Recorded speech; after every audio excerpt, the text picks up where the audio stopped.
להוציא הכל. הנה הכספת.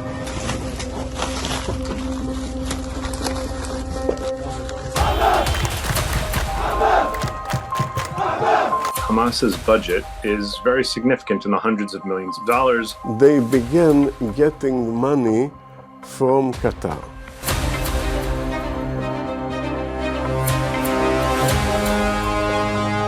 In Syria, they finance ISIS. Over $300 million in bitcoins.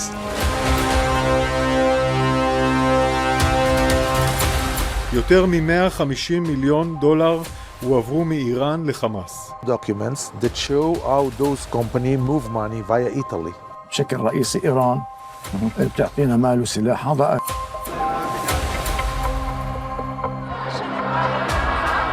There is no event in the world of attack in the last 20 years that the Qataris' money not involved. They found a way to bypass all legal channels. Suitcases filled with cash money, cash dollars.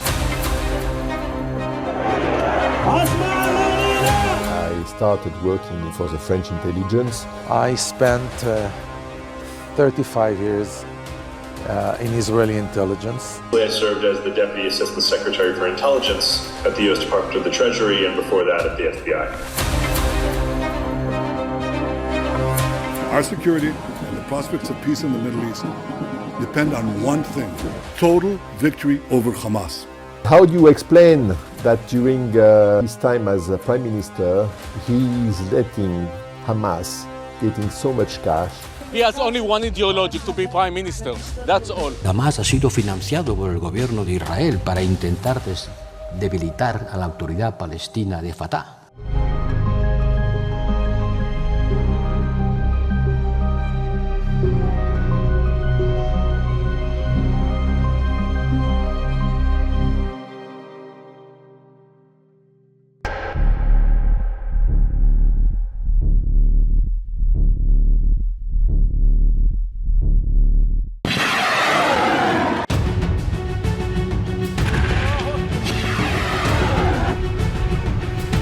Quella che vedete è un'esercitazione militare della sala operativa congiunta delle fazioni della resistenza a Gaza, pubblicata il 30 dicembre 2022 sul loro account Telegram.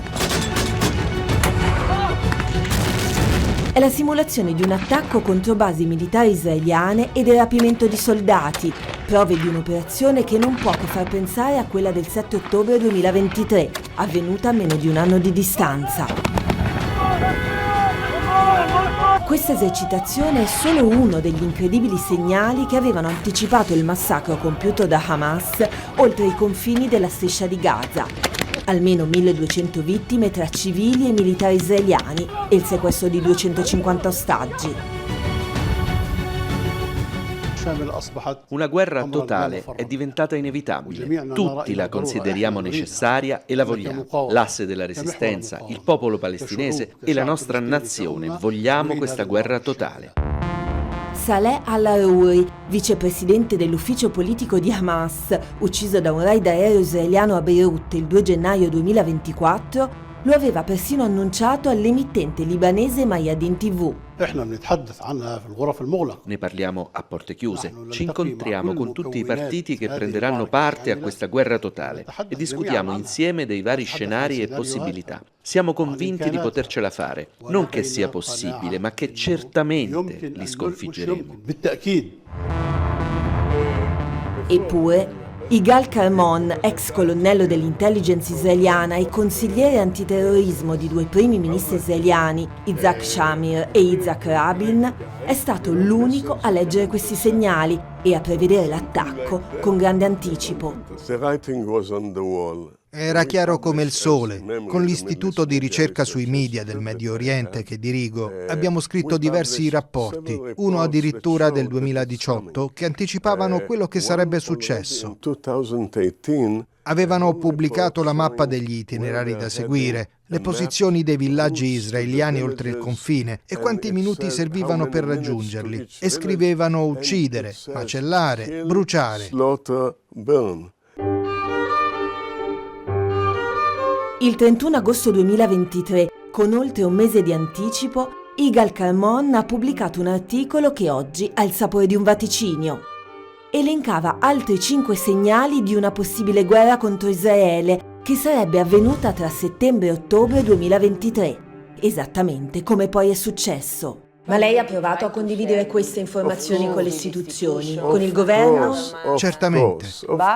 Ma the notion that was spread primarily by the Prime Minister. L'idea che è stata diffusa soprattutto dal primo ministro e da altri, come il capo dei nostri servizi segreti militari, era: ci pensiamo noi, li stiamo coprendo di denaro.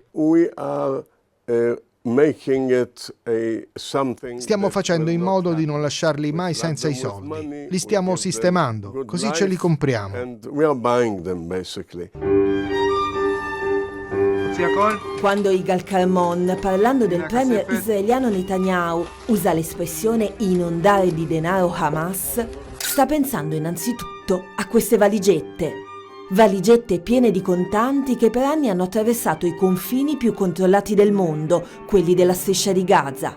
Destinatario Hamas, mittente lo Stato del Qatar, garanti della consegna i servizi segreti israeliani. Era pubblico e noto a tutti. Il primo ministro israeliano Netanyahu difendeva pubblicamente la scelta di autorizzare le autorità di Hamas a ricevere il denaro.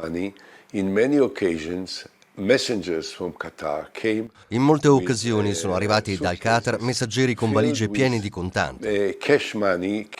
Sono venuti a Israele e da Israele sono stati autorizzati ad andare a Gaza e protetti affinché potessero consegnare quei soldi.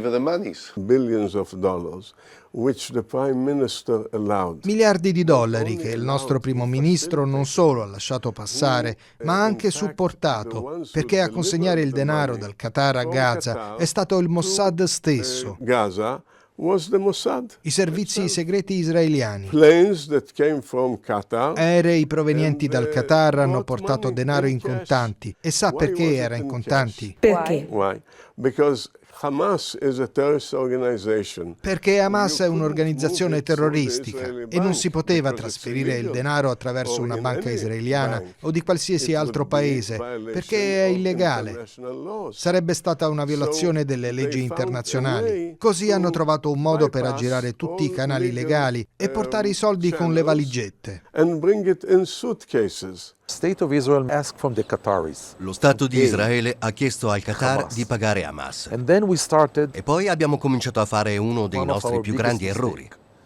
Permettere ai qatarioti di portare direttamente i soldi ad Hamas, senza che nessuno sapesse davvero come sarebbero stati utilizzati.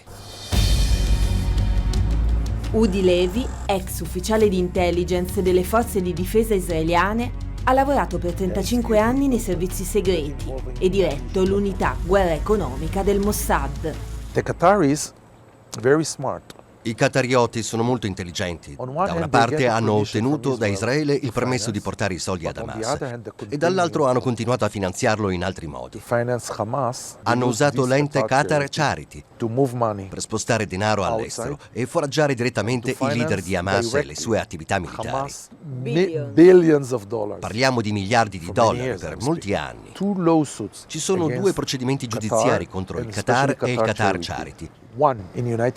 Uno negli Stati Uniti, perché la famiglia di una vittima americana uccisa in un attentato di Hamas li ha citati in giudizio per aver finanziato l'organizzazione. E la seconda proprio qua in Israele. Questa è la denuncia effettuata negli Stati Uniti. Gli avvocati delle famiglie delle vittime degli attentati ricostruiscono i flussi finanziari e il sostegno economico e politico ricevuti da Hamas e chiedono ai giudici americani di condannare la Qatar Charity, finanziata dalla famiglia reale del Qatar, la banca qatariota Masraf Al Rayan e la Qatar National Bank, l'unica ad essere stata esclusa dal fascicolo processuale il 31 marzo del 2023 per ragioni di competenza. Senza l'assistenza economica del Qatar, Hamas non esiste. I leader di Hamas prendono quei soldi e li spostano in Turchia, dove ha sede la principale rete finanziaria di Hamas, che lì ha fondato la sua maggiore società di investimento quotata in borsa.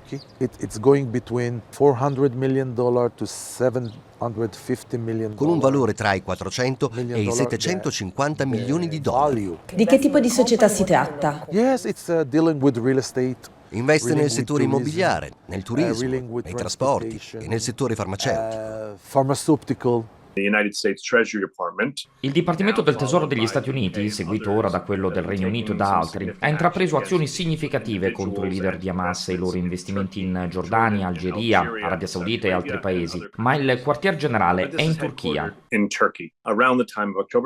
Intorno al 7 ottobre si ritiene che ricevessero circa 100-120 milioni di dollari all'anno dall'Iran, ma la cosa più significativa è che questa somma di denaro era destinata quasi esclusivamente all'ala militare di Hamas. Nel suo discorso al Congresso degli Stati Uniti lei ha detto che identificare come Hamas raccoglie fondi è fondamentale, ma è altrettanto importante capire come Hamas trasferisce i fondi. Sì. Perché? Perché se raccolgo i fondi qui, ma non riesco a farli arrivare dove mi servono laggiù, allora non serve a molto. C'è uno spettro di attività che va dalla raccolta dei fondi allo spostamento del denaro, all'accesso al denaro, al riciclaggio del denaro. Con l'unità guerra economica del Mossad, Udi Levy stava indagando proprio su questa complessa rete finanziaria che spazia dal Qatar alla Turchia, quando l'unità che dirigeva è stata improvvisamente chiusa. Sono andato molte volte dal premier Netanyahu a dirgli che lo Stato di Israele aveva la possibilità di distruggere Hamas bloccando i suoi finanziamenti, ma lui ha deciso di fare il contrario e io penso che il risultato lo abbiamo visto il 7 ottobre.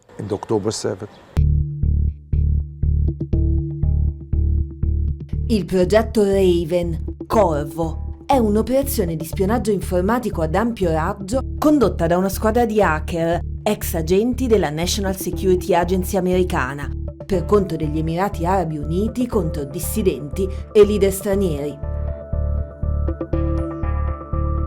L'operazione Raven ha prodotto un enorme mole di documenti che riguardavano attivisti, giornalisti ed enti governativi in Turchia, Francia, Yemen, Iran, Qatar, Libano e Israele. Documenti che sono in parte trapelati, rivelando le interferenze politiche del Qatar a livello internazionale e i trasferimenti di denaro a politici, organizzazioni, personaggi pubblici. We investigate. We will search evidence. Abbiamo indagato, raccolto prove dell'autenticità di questi documenti e ne abbiamo individuato alcuni in particolare che riguardavano le attività di Israele e del primo ministro Netanyahu.